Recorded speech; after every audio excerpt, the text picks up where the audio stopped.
Kita beralih ke informasi lain. Pelantikan Kepala Desa Bukit Batu, Kecamatan Air Sugihan, Kabupaten Oki, diwarnai protes para pendukung Asmadi, calon kades yang bertarung pada Pilkades Bukit Batu. Hari ini Kades Bukit Batu Kecamatan Air Sugihan dilantik Wakil Bupati Oki Ja'far Sodik di kantor Bupati Oki. Pelantikan Kades Bukit Batu ini diprotes para pendukung Asmadi, calon Kades yang turut bersaing pada Pilkades Bukit Batu beberapa waktu lalu.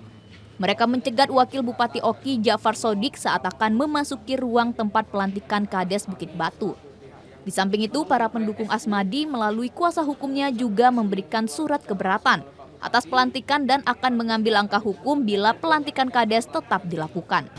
Untuk Desa Bukit Batu itu dianjurkan atau disarankan untuk melakukan pemilihan suara ulang.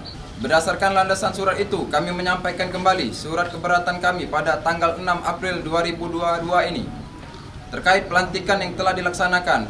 Karena menurut kami, pelantikan pada hari ini tidak berdasarkan landasan hukum yang benar. Karena proses tahapan hukum sudah cacat secara hukum formil.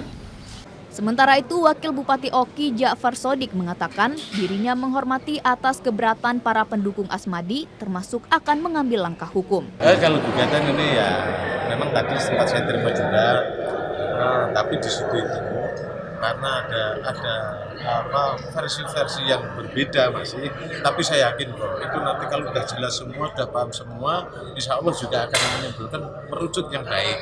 Karena di situ ada dua versi, yang satunya tapi kita tetap monggo silahkan.